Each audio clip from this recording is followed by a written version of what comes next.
एक विधवा अंधी औरत और उसके नाफरमान बेटे की दिल को छू लेने वाली कहानी।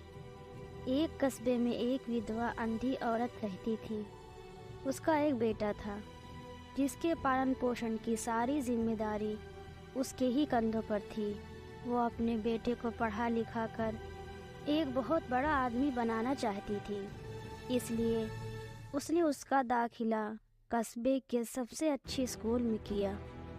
वो दिन रात मेहनत करती रही ताकि बेटे की स्कूल की फीस दे सके। लड़के की स्कूल के बच्चे उसकी माँ के बारे में जानते थे। वे सब उसे अंधी का बेटा कहकर चिढ़ाते थे। लड़का इससे बहुत परेशान था। उसे अपनी माँ पर शर्म आने लगी थी। वो उसके साथ कहीं भी आने जाने से कतराने लगा था। जब लड़का बड़ा हुआ तो उसकी शहर में अच्छी नौकरी लग गई। उसने अपनी माँ से वादा किया कि शहर में मकान लेकर वो उसे लेने आएगा, लेकिन वो शहर गया तो फिर लौटकर वापस नहीं आया। उसकी अंधी माँ उसका इंतज़ार करती रह गई। कई महीने बीत गए, लड़की की कोई खबर नहीं आई। एक दिन उससे नहीं रहा गया और वो बेटे से मिलने शहर पहुंच गई। पूछते पूछते वो बेटे के ऑफिस पहुंची।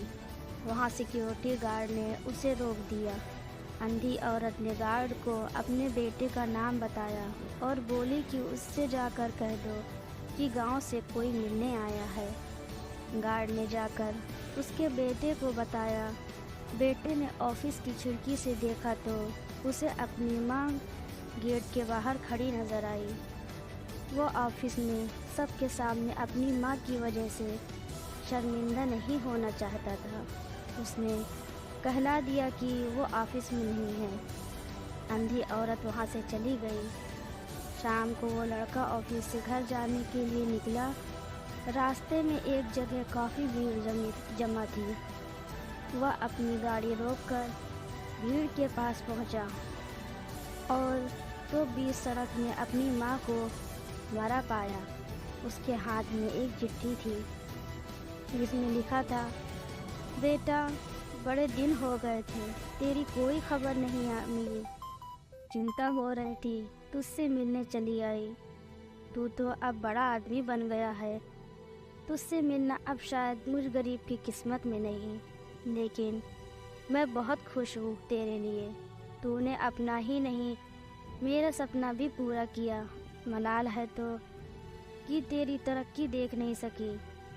काश बचपन में तेरी आंखों में सरिया ना घुसा होता और मुझे तुम्हें अपनी आंखें ना देनी पड़ी होती, तो तेरी तरक्की अपनी आंखों से देखकर सुकून से मरती। तेरी अंधी माँ। ये पढ़कर लड़का फूट फूट कर रोने लगा। जिस अंधी माँ पर उसे शर्म आती थी, उसने उसके लिए कितना बड़ा बलिदान किया था। वो आत्मा ग्लानि से भर उठा और ज़िंदगी भर खुद को माफ़ नहीं कर पाया। दोस्तों, माता पिता अपने बच्चों के लिए अपना सर्वस्व निछावर कर देते हैं। उनका हमेशा सम्मान करना चाहिए।